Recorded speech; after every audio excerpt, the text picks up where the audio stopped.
Hello and welcome everyone. Thank you to all of our online viewers. Thank you for joining today's webcast. My name is Dina Evans. I'm the Senior Manager of Global Events here at LookingGlass Cyber Solutions. I am very excited to introduce today's presentation of Through the Looking Glass, Top Trends to Keep Your Organization Cyber Aware. As you know, this month is National Cybersecurity Awareness Month. Our team here at LookingGlass is very active supporter of cyber safety, and we have some fantastic speakers for today's webcast. Our LookingGlass presenters, we have Eric Olson, who's the Senior VP of Products, and we have James Carnall, who's the VP of Customer Support. Both Eric and James speak frequently at many conferences. They brought back several great items of concern that have been voiced by their audiences, and that'll be discussed today. So we'll get a good glimpse into what people are talking about and get some great pointers on how to keep your organization cyber aware. Before we dive into the presentation, let me cover a very few quick housekeeping notes in regards to the BrightTalk platform. Please note our audience today, you have a chat window, so feel free to submit any questions that you may have for our presenters through that window, and we'll address those at the end of the presentation during the Q&A section. If we happen to run out of time through all the questions that have been submitted, we will still contact you after the conclusion of the presentation. So feel free, keep asking away. And also note any questions that are submitted through that chat feature are only viewed by our presenters and not by fellow audience members. So if you prefer to have something addressed privately, just note that in your question and we'll contact you at the end of the webcast. There's also some attachments and links that have been posted in your attachment section, so feel free to peruse those resources at your convenience. Those are relative to today's topic. And then lastly, and very importantly, if anyone needs to obtain 1 hour CPE credits towards your professional certification for viewing today's webcast, go ahead and send us your membership number through that chat screen. BrightTalk automatically shows us where it comes from, so it'll link to your name, and we'll get those submitted so you get your credits. But that's enough for the housekeeping side, so without any further delay, let me go ahead and pass this over to our presenters. So we'll let James, will you take us away? Thank you very much, Dina, and thank you very much, everybody, for joining us today. Eric, thank you for being with us. Happy to be here.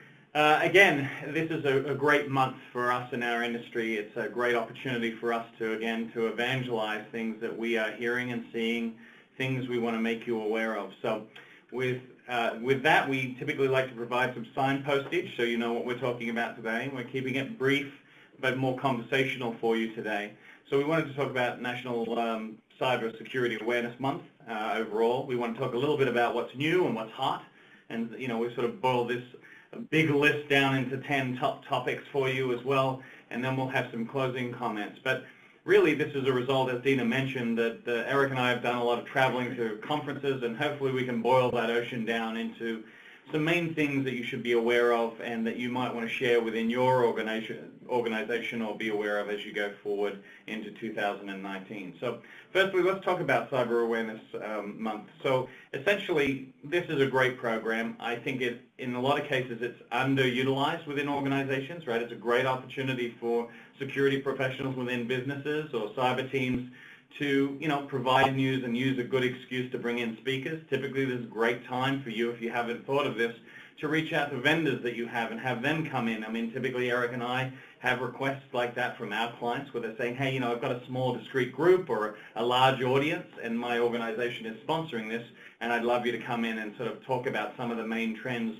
or how they can protect themselves as individuals. So again, kudos to you know, this sort of program. What do you have to say, Jorge? Yeah, I think 2004 was when this was originally created. Yeah. We've probably done one of these most years, sort of monthly summary, top trends. You know, I noticed that the emails that promoted this webinar said, let's talk about what's hot, and our original draft top 10 list was, I think, 27 items long. Right. So there is a lot going on, but, you know, this is called Cyber Safety Awareness Month. And so one of the things that we hope to do today is to make you aware. Some of the things we'll talk about may be familiar. For each person, there'll be different things that are not, but we hope there'll be at least a few things that go, huh, I eyebrow raise. Yeah. So let's pick one. And as I said, right, this Homeland Security, right, sort of put this on the map back in 2004. So the key thing is use this tool, use these sites, right? Absolutely. So let's move on. All right, so what's new and what's hot? Well, my pithy answer to this is, what's new? Almost nothing. There are relatively few things that are so novel that they weren't here 12 months ago. What's hot? As I said, I think we had 27 leading contenders. We had to winnow it down to fit into the window we have. So let's start talking about our top 10. Right, so business email compromise is one of the big topics, and then the W-2 scams, right, these financial scams. These are both, I think they said $12 billion, right, for the business email compromise, and we're looking at 40 million or something for the W-2 scams or what have you. Huge amounts of money, right? Large organizations would wish that they were making this type of revenue. But really it comes down to the people side, and one of the things why this made our list, Eric, is I'm just seeing that there's organizations still falling for this, right? The security professionals are patting themselves on the back saying, hey, I'm aware of this, I was aware of this is great, but the communication isn't always getting down to the legal teams, the HR teams, the financial teams within the organization that are directly affected by this, right? They might do a cyber awareness training, there's one slide dedicated to this, but really the concern is these are not going to be captured typically because they're not like phishing or malware where there's something that can be captured by an email, technology or a firewall. It moves on through like a normal email unless you have some sort of banner system that flags external emails. But even then, some of these communications in a business email compromise seem to come from vendors and they're changing routing numbers or finance information. And really it comes down to policies and procedures and the culture within these teams to help them stop falling for this, right? Set financial limits for transactions where some sort of vetting needs to be done. And you and I have talked in the past about, when your bank reaches out to you, pull out your credit card and read the number off the back and call that number, not the one in the email. And typically those things need to be in place, I think, potentially for invoicing or POs and things like that to help really crack down and protect organizations from this problem. Yeah, I would agree, James. One of the evolutions that we've seen here, for example, is a year or so ago, these, instructions from the CEO to wire $20 million or $10,000 or whatever to some vendor came from lookalike domains for the company itself. And security teams have gotten smarter about proactively monitoring for those lookalike domains and stopping some of those emails from coming through. However, if the email appears to come from a business the company does business with, right? They're not looking at lookalike domains for their partners, correct, or their suppliers, or their vendors. And the other point I think you made that's critically important is the fact that the security folks may consider this old news.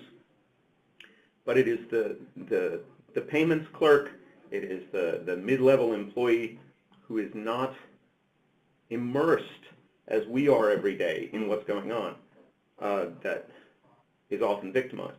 And so you mentioned policies and procedures, and very quickly, I think there are policies, procedures, controls that can really help here. You may not get all the statistics say you won't get employees to spot every phishing email, but you can impose a policy. If you work in accounting and accounts payable, any request for a transaction amount that is not scheduled or, out of the ordinary, or requires or requests a change in payment destination or bank account, right, should be verified out of band by finding the contact information already on file, not the one in the communication. Yeah. A friend of mine summarizes this beautifully. He says, any amount, he owns a small business, he says, I have a great security system, it's called Molly. I said, is that a new technology? He said, no. Any payment going out that's more than $10,000, I get a phone call and she says, hi John, it's Molly. Yeah. It's real. Ooh, we love that. Well, and I think one of the other things I just want to say before we move on from this topic here is executives are losing their jobs mainly because of the culture they're establishing, right? So be aware of absolute requests. Send me all W-2s. Should be a flag, right? When there's absolute requests come over, even if they're internal, that's one of the ways they catch you. But the other way, the boards are starting to look at the executive teams and say, hey, we need checks and balances. So if you're the sort of organization where do it and do it now, right? And that sort of thing, and they fall for these material losses of finance, right? It's going to end up in people losing their jobs. So a policy is a great way to move forward. So code sharing sites, right? We've got a lot of buzz, and again, if you're not talking about this, you should definitely be sitting down with your technical team. Again, this is one of the areas which has been a bit of a surprise, right? But it's an area where, because of the vast amount of data that's being hosted on these sites, it's hard for people, and things get lost in there, right? Passwords and other information is pretty critical to the business in regards to code repositories. Yeah, under the topic of what's hot, I will just summarize and say, I know multiple Fortune 500 organizations who have had oopsies, let's call them, Right. at the visible at the senior-most levels of the company, specifically due to this kind of issue. So examples include engineers or contractors who are uploading code to GitHub, let's say, and because they're testing it, they might hard code a password or an API key. And what they don't realize is that in some cases, depending on the website, even if you overwrite it, it's like a Wikipedia page. The earlier versions remain present unless you explicitly remove them. Yeah. And so this has become a major concern because I think ideally it takes a combination of policy, thou shalt not do the following things, Right. as a contractor or an engineer. Yeah. And where possible, technical controls, right? Before code is posted, it should be screened for obvious flags, social security numbers, credit card numbers, API keys. Yeah. So this is definitely a hot topic. It's relatively straightforward, right? Don't put sensitive stuff in public repos on the web, but actually addressing the problem can be complicated. Yeah, and I think just a couple other things here, right? We get contacted from a response side where people want us to remove content on their behalf when their own staff posted it. So I think internal conversations, like you said, about policies and procedures, understanding how things can be mitigated once they are posted, how to remove that content, how to identify before it becomes a problem, but also establishing these relationships with this community because, of course, they're an open source, they get sharing, there's a different type of methodology than the security team, and we need to obviously make sure that we're on the same page with what the risk is here, right? Awesome. So, Eric, again, this was one that I was keen to add, right? It's a little awkward conversation, so, if you've got kids in the room, you might want to cover your ears a little bit. But sextortion is a big sort of scam that's going out there. There's a lot of, fake information that's floating around there. Again, typically it comes in a number of forms, right? There's a username password version that you've gone to a site and we've captured that. There's also the video capture, right? This is you in the living room or a little bit of video capture.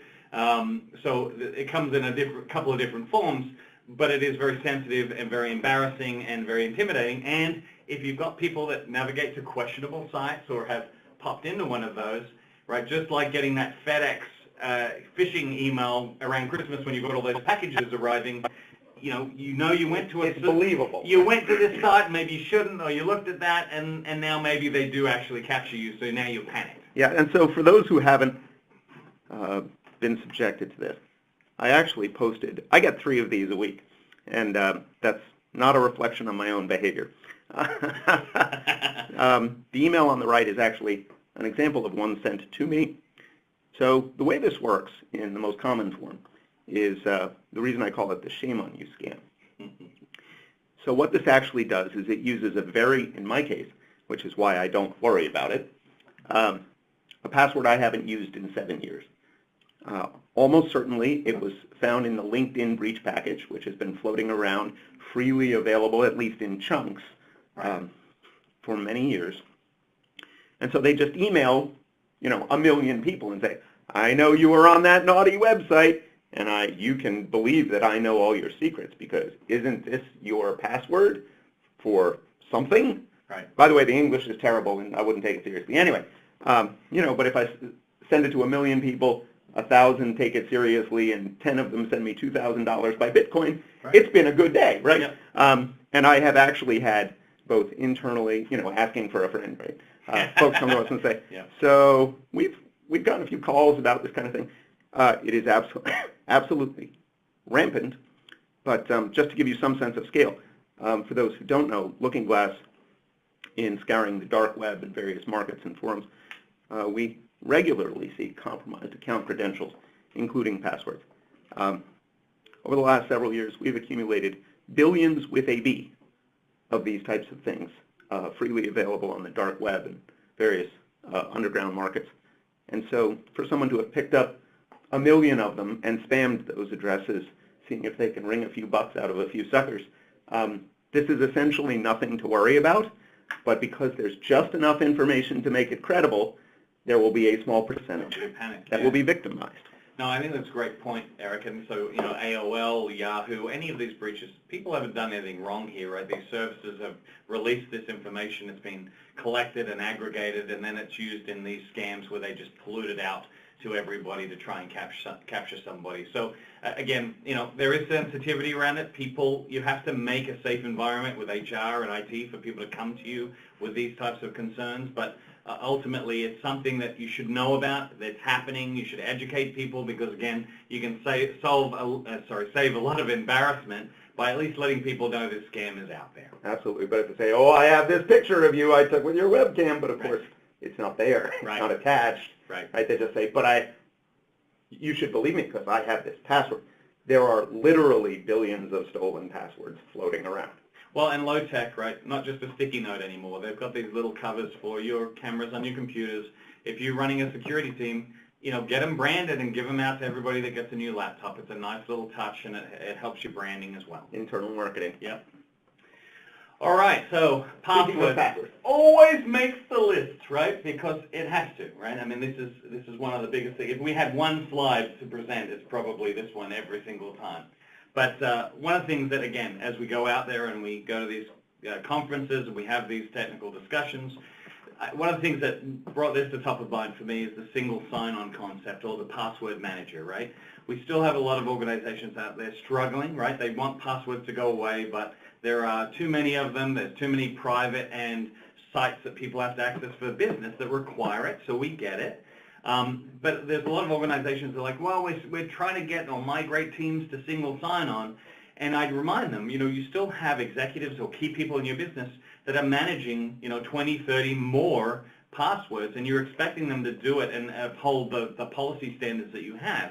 Maybe, you know, let them expense a password manager, a personal one for their own private. It'll help keep them safer in the long run anyway.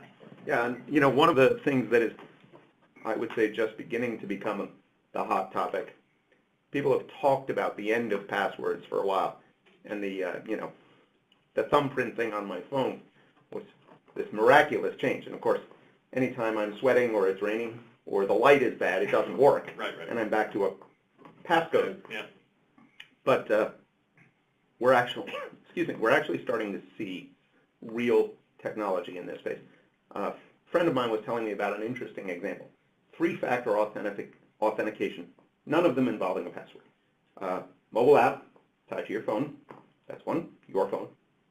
2, you have to biometrically or ideally biometrically access the app through, say, a thumb sensor, or coming soon, a retina sensor, I think. Right. And then you have to sign it with your finger. And their algorithm, you know, if you sign my name, it'll know the difference, even if you're good. Right. And so, sort of analysis.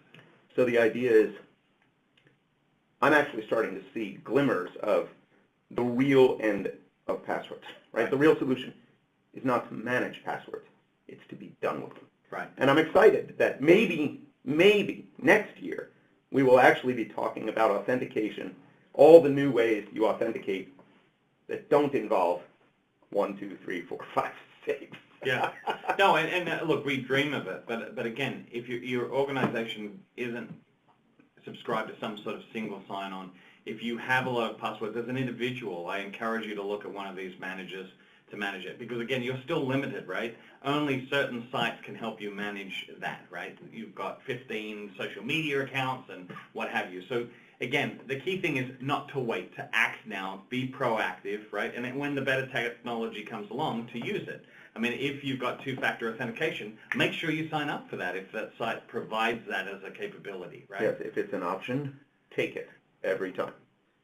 I'll also add, you know, one of the solutions that too many people use is, oh, I just keep a file of all my passwords in my Hotmail account or whatever.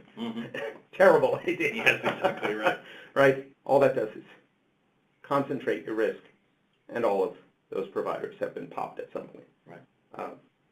So that is not a solution for those Yeah. out there who think it may be. Well, and a shameless plug, I think you've got a blog post out there or something like that on this topic with some of those lovely combinations, 1, 2, 3, 4, 5, 6, Yeah. or... One of our research team actually summarized our research. I think the title was something like, we looked at 3 billion stolen credentials. Here's what we learned. And I know this is an outtake from a Mel Brooks movie, but the most popular password on Earth is actually 1, 2, 3, 4, 5, 6. So I'm going to leave that there. Yeah, no, I get it. So ransomware was one of the ones that made it to the list, and this one because it's a tough one, right? I mean, it's mom and pops, large organizations. Essentially, it can shut down your operations altogether. But there were a couple of things that we wanted to talk about in regards to how to prepare for this type of thing to make sure that you've got some protection. One of them is it shouldn't be the first time you're learning about Bitcoin, right? And if it is today, good luck with that. But you need to be able to understand that if you are subjected to one of these things and you need to be able to mitigate it, right? You need to understand how to facilitate that transaction, right? I'll get you back online for 10 Bitcoins. Right. Okay, you got me. What's a Bitcoin? Right. Not a good conversation. Right. The other thing is cyber insurance is pretty sophisticated, and they can help in some of these cases with that transaction as well, or some other types of mitigation if you're shut down for a period of time. So you should definitely be looking at cyber insurance if you haven't already thought of that. And then the other one is the backup process, right? We've become very sophisticated with, I've got backups, I've got tape drives. Well, certainly that's great, because moving away from network-centric backups, right, could be one of the solutions you have. The problem is, if you're a hospital, how quickly can you bring the system back up? And I think you have a story for us there. I do indeed. There was an article I was reading not long ago about a hospital that had their backups. They had done all the things they were supposed to do. They looked at the amount of money being requested, which was in the tens of thousands of dollars range, and the time and effort it would take to restore their systems from backup. And they decided it was cheaper to pay the ransom, they'd be up and running faster, assuming the criminal was actually good to their word, which strangely in this case they were. The thing that struck me about that story was not only, I'm an old Big Four accounting guy before I got into cyber 20 years ago. I understand the calculation that says financially, business-wise, cheaper option, right? Right. Here's the thing though. The malware was able to spread from their email system to their databases, to their patient management applications, and so on throughout various critical systems in the hospital. That, not the fact that they got infected or ransomed or locked up, Yep. but that the malware was able to spread across these systems with very different functions and very different risk to hospital operations and patient safety, right? That's not really a ransomware problem. That is classic, basic network management stuff, and we will come back to this. But privilege, segmentation, right? Yep. Those systems should not be on a single network segment, if only to prevent exactly this. I once heard someone describe a Boeing 737 as a flying Solaris box.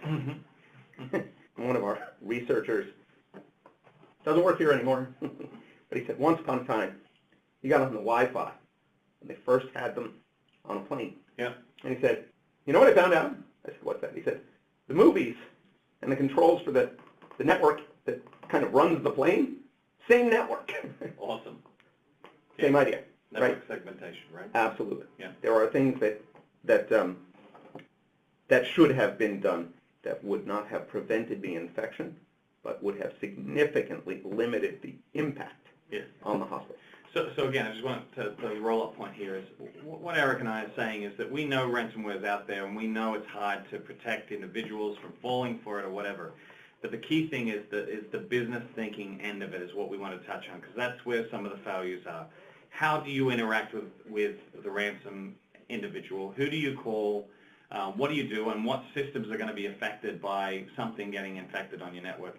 These are all pretty reasonable requests and understand, things that you can do in advance to try and understand what your risks are as a business.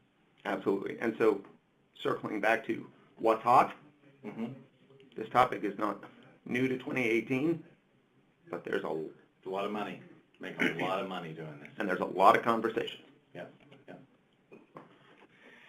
And breach preparedness, right? Again, we're almost numb to it. It's happening so often, right? These announcements of these new organizations that again, that's not the focus of our conversation right now. Our focus of this part of the breach is, right, how is the organization managing and handling it? Because again, time after time we go to the conferences and the technical people are doing their analysis and they bring in the smoke jumpers to try and figure out how it happened and what happened and things like that.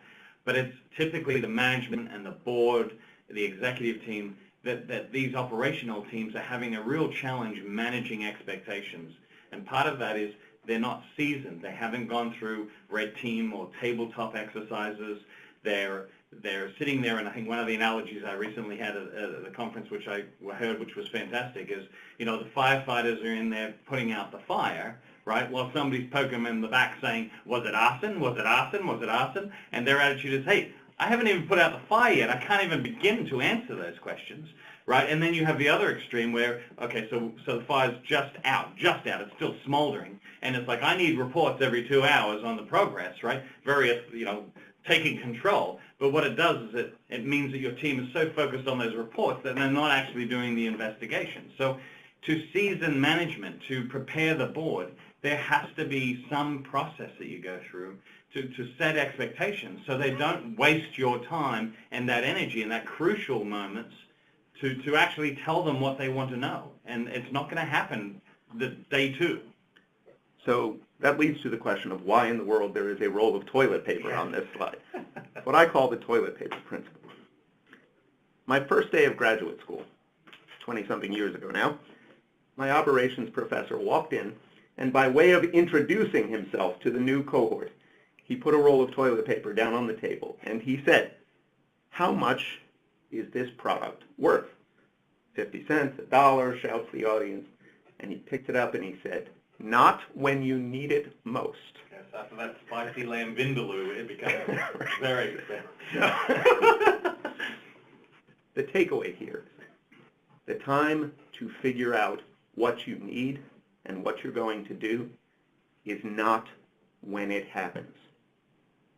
And so whether it is a breach in the traditional sense, loss of customer data or PII or credit card, or ransomware, or some other type of attack, loss of IP, whatever, the time to figure out how you are going to respond as an organization, not the security team, right? Who does what? Who wakes up whom? Is this an internal thing? Do we call external counsel, right? Do we have IR and forensics people? If not, who do we have on speed dial should we ever need them? Who handles crisis communications? Our marketing team? Is there a crisis comm specialist? If so, do we know who they are? One of the really nice products I've seen recently, which is not from us, not a plug for LookingGlass, a partner of ours had targeted SMBs, small and mid-sized businesses. They said, once you do have a breach, these smaller businesses really don't know what to do. And they literally send you a physical box. It's gift wrapped with a ribbon and all that stuff. And you open it like Christmas morning. You open it up, and there's like a 3-ring binder and laminated cards with procedures on them. Right? I'm a pilot. I love checklists. Right? It says, hey, you're a 47-person company. You may not have prepared for this. Yeah. Right? If you don't know what else to do, follow the shake and bake recipe. Yeah, I love it. And that's really a great offer because too many folks don't think about the value of what they need until they need it. And that's not the time to do it. Yeah, and one of the other bits of feedback I've heard about this too, Eric, which has been interesting because it's, you get feelings either way, is as social media has elevated the stardom of many of the CEOs. There tends to be a feeling that the CEO has to be the one that's out there communicating what the status is and what have you, and they're not necessarily professionals in this field. So if you have a response plan, that means that your CEO is going out there and talking all the time, you've got nowhere else to go, right? There's no escalation beyond that. So I think one of the consensus I heard recently was that they should be the ones stepping back, and you let your experts in this communication field field these things. And again, I'm sure that's an area of debate either way, but I tend to agree with that, right? You need to give some space, right? You need to allow it to flush out, because especially, like I said, with this, is it arson, is it arson? If you're throwing your CEO out there and he's saying, oh, there's 4 million, oh, and then next week he's out, there's 7 million, and then the next week it's 15 million, he loses, or she loses, credibility very quickly under those conditions. Absolutely. So one of the other ones that made the list, right, we always try and talk about passwords and phishing and what have you, mainly because it's always in the press and there's always something going on. But there's always a new flavor. Yeah. And this is yours. Yeah, so anglerfish, I wanted to talk about this because it's something that people are still getting sucked into, right? So again, fraudsters are clever and they evolve with the community, you know, and they navigate the same way. So it makes sense that we are now seeing social media, we're seeing Google or search engine advertising trying to draw people in. And let me sort of draw a picture for you, right? Yeah, so how does this work? So you've got a situation where you've got a customer support group or some organization that supports customers. Maybe you're in telecommunications. You know, we've got Facebook here. It could be Apple. If you name any organization that has an organization. My phone company.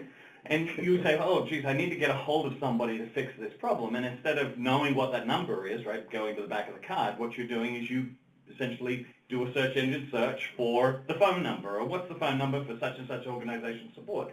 And what the fraudsters are doing is they're registering all these domains, they're putting all these ads in there, and they're containing, in some cases, the actual phone number.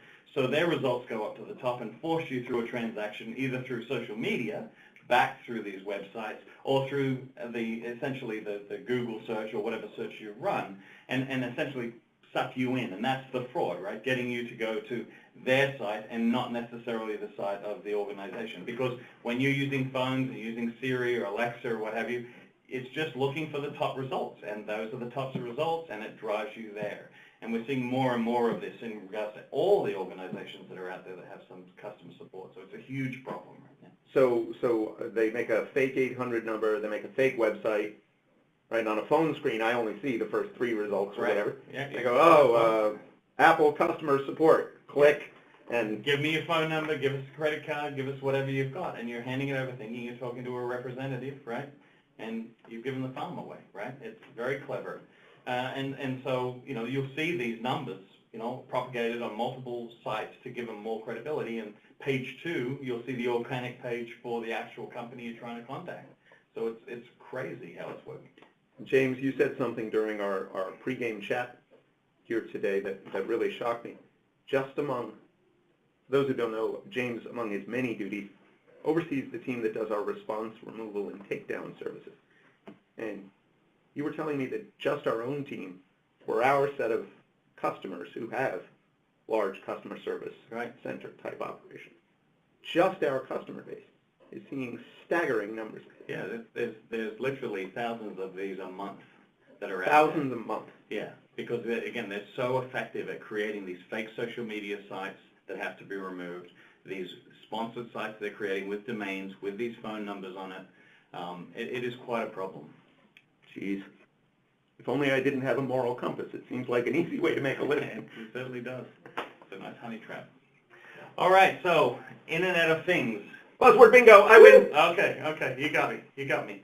So this is one of these areas that comes up again and again. It's obviously a concern that we've mentioned in the past, but you know, it's a real interesting topic, right? And one of the things that came up is, you know, are we going to start to see devices that are out there that have an expiry date, right? Because we can't update them or we can't secure them, just like a food, right, in your fridge.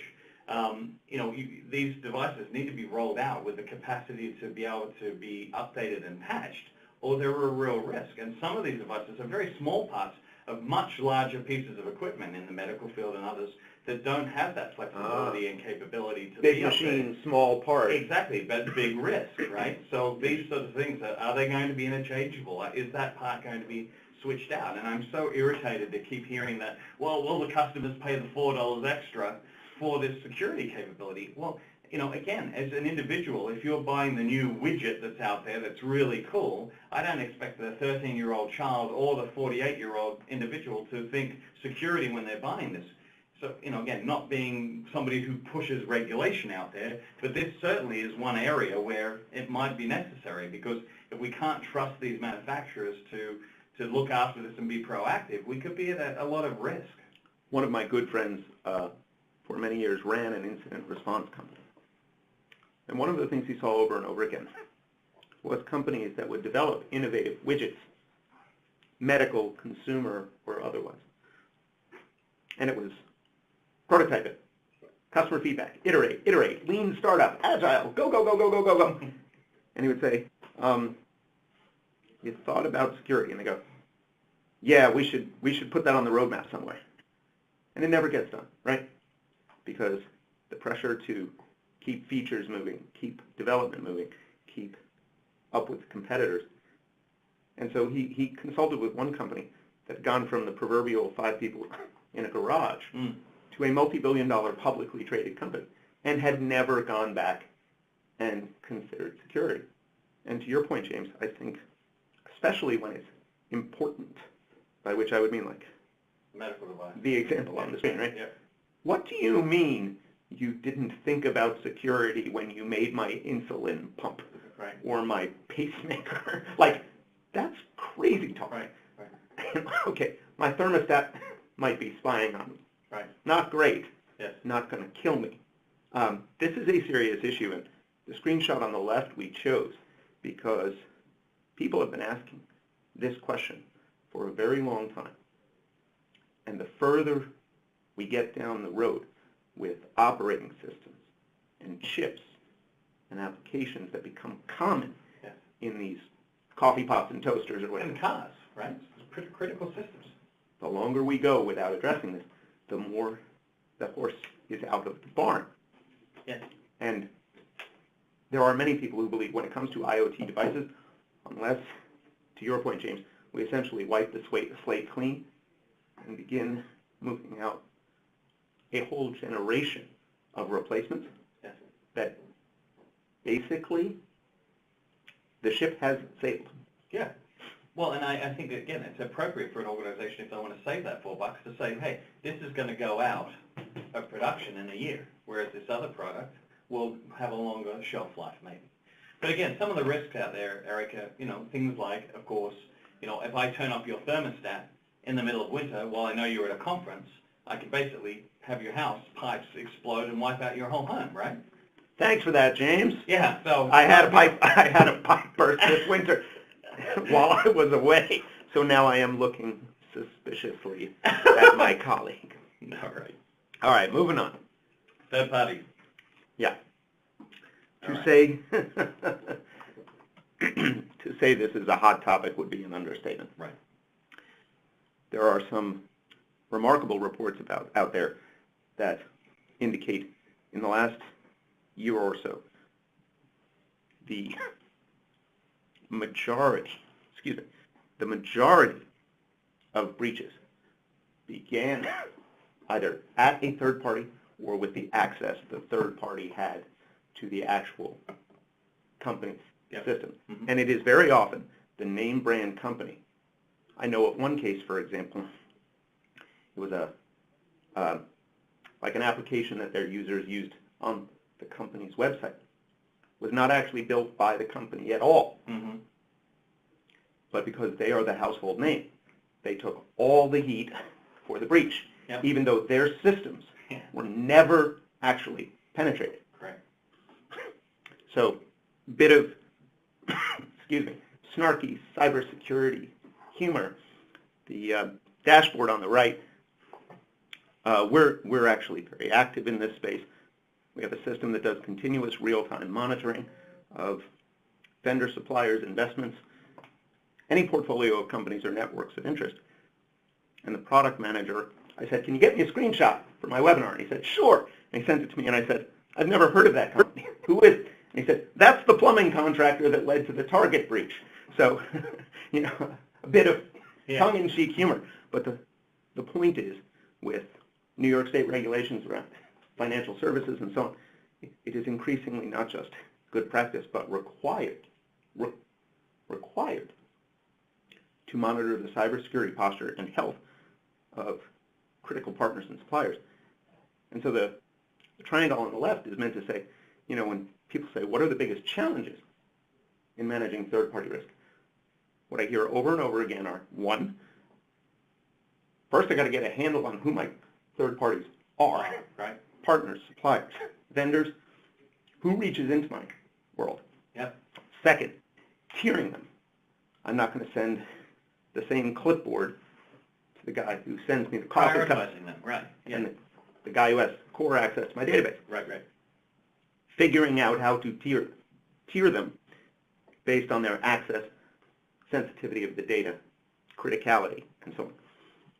And third, once I've done that exercise, the guy who sends me the coffee cups gets a checklist mailed once a year, self-reports, and I take his word for it. Right. The next tier up is trust, but verify. Yeah.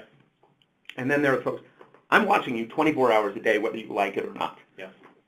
And one of the things that can really help there is establishing that monitoring, that right to check in the contractual relationship, so you don't get into a tussle about it later. You say, you want to reach into my customer database where I store all their sensitive information?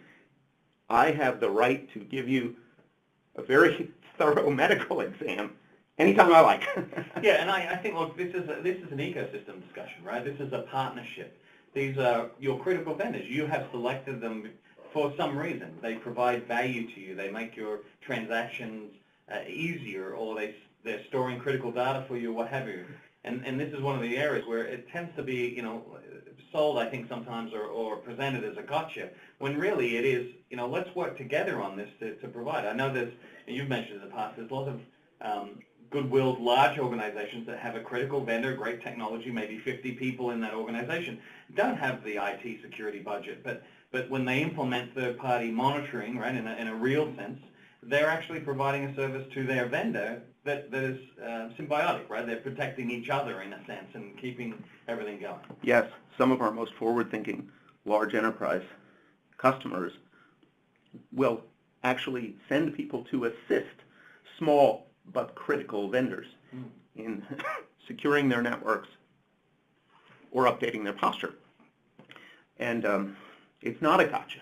Yeah. It's I know one large, life sciences firm that is dependent for one critical back office process on a family-owned 50-person company in New Jersey. Mm-hmm. That company simply does not have the expertise, time, or budget to be extremely thorough. Yet for that one piece of back office processing, they are critical path. Yeah. There is no alternative, or it would take a long time to replace them. So large companies will sometimes actually lean into their supply chain or their vendor network and say, if you're that critical, we will help you. One other thing that they will sometimes do is, James and I, for example, have over the years in the early days when we were younger and more handsome, recorded, these days we still write the scripts for a library of LookingGlass cyber safety awareness training videos and computer-based training. And some of our large enterprise customers will actually provide that video training to their vendors at no charge to the vendor to help educate the folks who don't have that program. Yeah, they're pushing that perimeter out and they're protecting themselves with their third parties as well. Exactly right. Great point. So one of the other one is privacy regulation. Oh my gosh. All over the place. GDPR, if you haven't heard that once or twice already this year. Obviously it's all over the place. Again, I think at its core, it's trying to force, it's a forcing agent for change, for best practices, for good activities, right? But it is obviously very intimidating to a lot of organizations because, of course, it's not always clear when these sorts of things are not tested what the impact's going to be. And I know that you know, we had a conference recently where one of the people that were receiving these sort of reports were saying it's off the charts. People don't know what to report, so they're reporting everything because they don't want the fines. So the administrivia has gone through the roof for them because they've got to process all of this stuff and tell people, okay, you're fine. No, you didn't really need to report that type of thing. So there's that side of it. And obviously then there's the interpreting it, you know, getting outside legal counsel or getting somebody, you know, a European lawyer, for instance, for a different type of perspective on how this might impact you and where your operation is. I'm sure people are going to change the way they do business and where they do business, which could create some challenges. And then, of course, with the Californian law, right now we got the risk of state-to-state privacy laws, which could basically fracture the whole country. And so unless we have a federated law, we got some real problems in the United States as well. Yeah, since they will inevitably conflict with one another. Right. Right? Wait, here we go. I'm going to win buzzword bingo again. Good. Ready? One of the things, talk at our summit recently, which I thought was very interesting, discussed GDPR and blockchain. Ding, ding, ding, ding. Woohoo! You can do there. I know. And it was really interesting because for those who don't know and shouldn't care, which is totally fine, the basic idea behind a blockchain is through a distributed trust model that has no central authority, no clearinghouse, no master in the middle. It uses a very expensive process of computing extremely difficult math to allow a transaction to be recorded in a ledger. And the explicit benefit of this ledger, of this database, is that once an entry has been approved by all of the members of the network, and they've all collectively done the work to validate that this is ground truth as far as the ledger is concerned, technologically it is nearly infeasible, and economically it is wildly infeasible to ever edit the record. You can't, once a block is 10 blocks down the blockchain, you can't edit it with all the computing power in the world. So deleting somebody's individual profile or line in it is almost impossible. Right? So you've got all these companies rushing to implement blockchain technology, and over here GDPR is saying, one of the things you must be able to do under GDPR is request to be removed from database. Right? So they are in fundamental conflict. This is going to happen all over the place. Right. All right. And that's just one example. All right, so for those of you that can count, that was 10. We've thrown in a bonus for you because, of course, this is a hot topic. And yes, fake news, we said it. That's, again, we get an extra point. Hey, we get an extra point. But again, we're not going to talk about the political aspect of fake news. We're going to talk about how it affects corporations and organizations.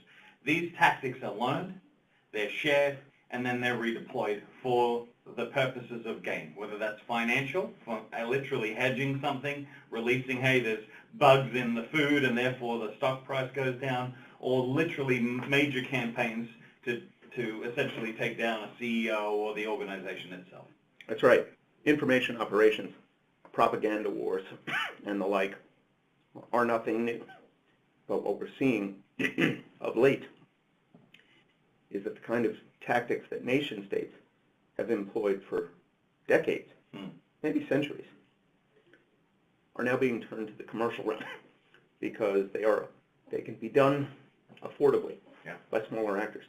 So the use of misinformation to actually affect, undermine, or take down, not from a DDoS perspective or a hacking perspective, but to attack a company's or a competitor's business, right?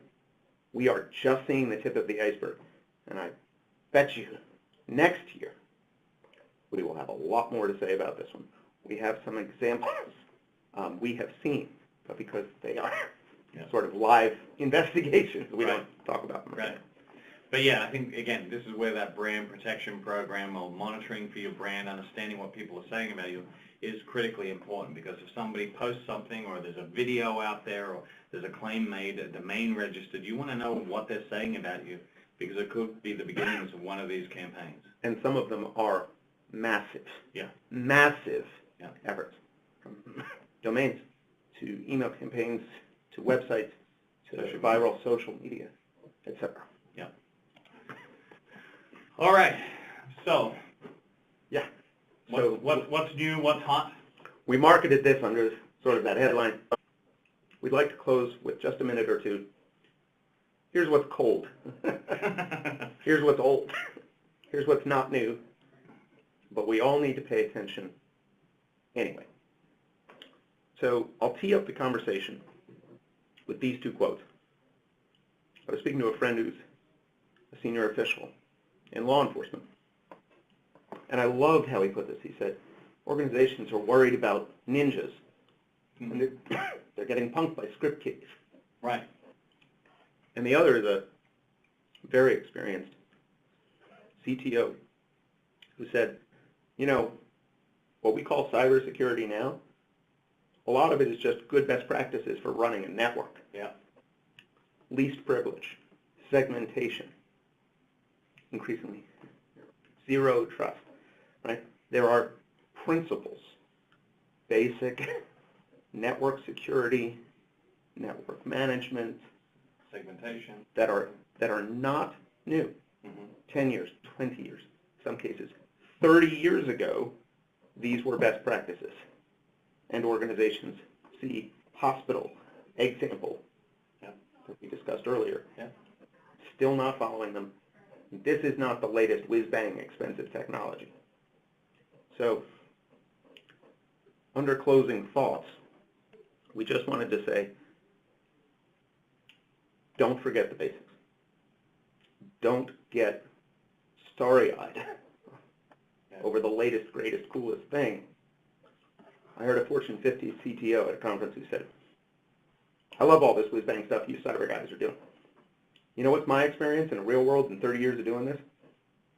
I walk into an organization and I say, hey, before we talk about anything else, can you tell me what's on your network and what is it running? Is it up to date? He said, you would be amazed at how many cannot answer that question effectively. He said, if you can't tell me whether your stuff hasn't been patched since Bill Clinton was elected, you have no business talking to me about whiz-bang cybersecurity space shuttle stuff. Right. So cross the T's, dot the I's, follow best practices, put your house in order, patch, segment, least privilege, like basic stuff. And organizations are not doing. Yeah. So with that, we're sort of getting to the last slide in the question area, but I just want to say, again, this month is about being aware, being better educated, essentially equipping yourself, those around you, your family, and the business to protect themselves against a lot of threats that there are a lot of human error involved. And so really what Eric and I wanted to talk about today is more the human side, the be prepared, right? The be aware and mostly evangelize. Take these articles that you're reading, the information that you're seeing as a security professional and understand it. Dumb it down and send it out and educate, right?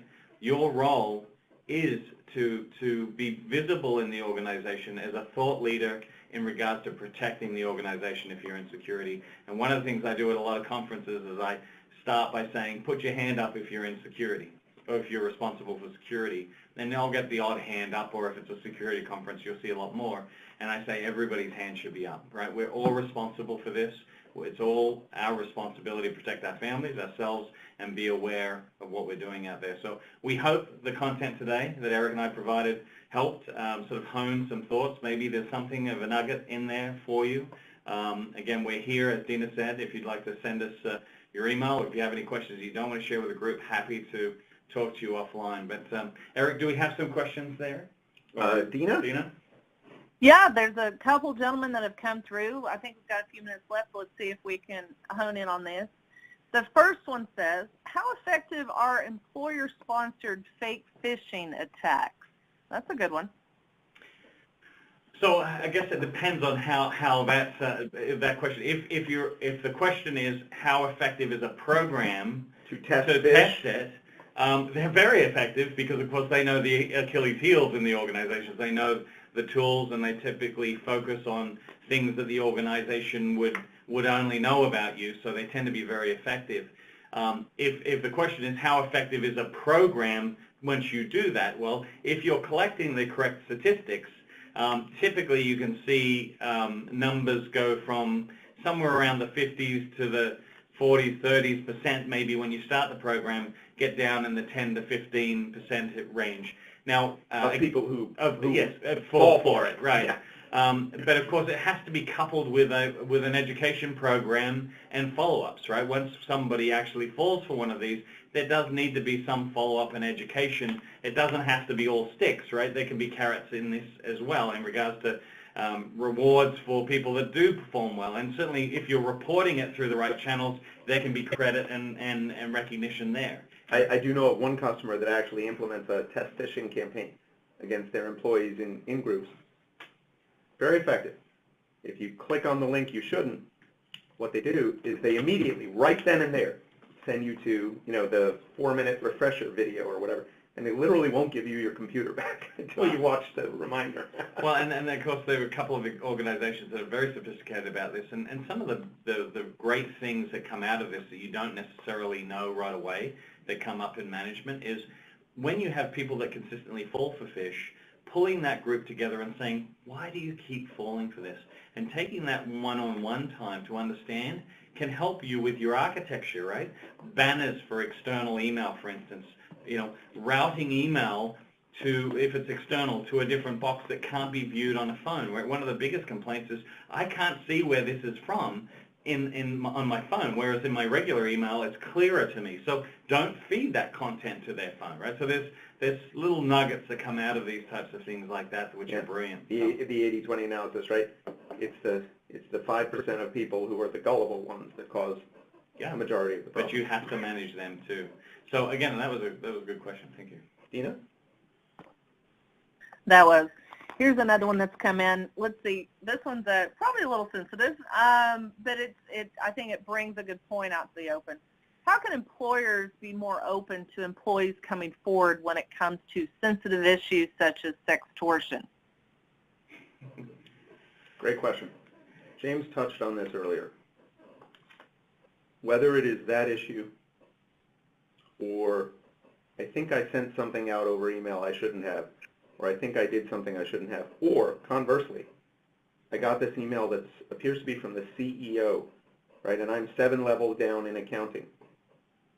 The culture must support people coming forward and saying either, I did X, I'm not sure about Y, or I know you're the CEO and I'm a lowly accounting clerk, but our procedure says somebody asked me to wire money to an account that is not on our roster, I stop. And that person, if it turned out the request was legitimate, cannot be berated or suffer negative consequences for having done their job. That's a cultural issue. It is, and to answer that, Dina, in addition to that is, if it's a company asset, they know anyway, right? So let's not kid ourselves that, once these programs come out, you're not the only one, right? So there's ways for the IT team or the technical teams within the organization to find this type of stuff in there. So if you think you're concealing it, right, as an individual, you're only doing it for days, maybe, probably less. So I would go, if you have some concerns about blowback or whatever, maybe even go to HR, that's their job, and talk to them and then talk to the IT team. But Eric's quite right. It's a cultural thing. You have to make it a safe environment. You have to realize these things are out there to target your employees, and if it's blackmail related, it could be directed at your business that they want to manipulate this person. So you want to make sure that they are loyal to you and come to you, so you want to make it safe for them to do that.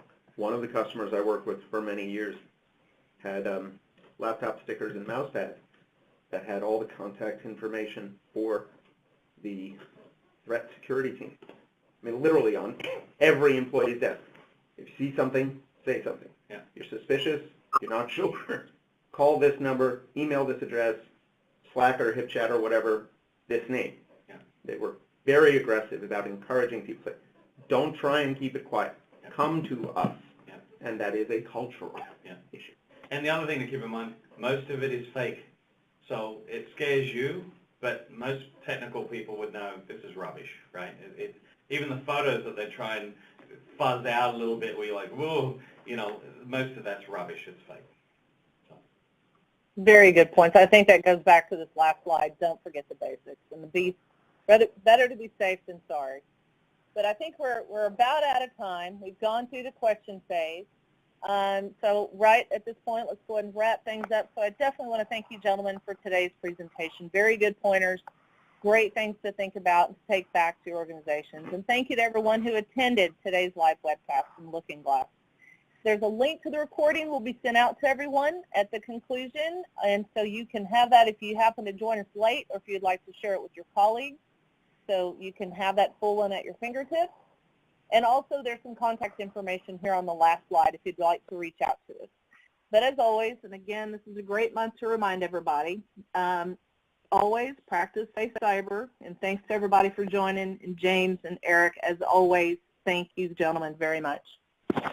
Thanks, Dina. You're very welcome. Thank you very much. Cheers. Bye-bye.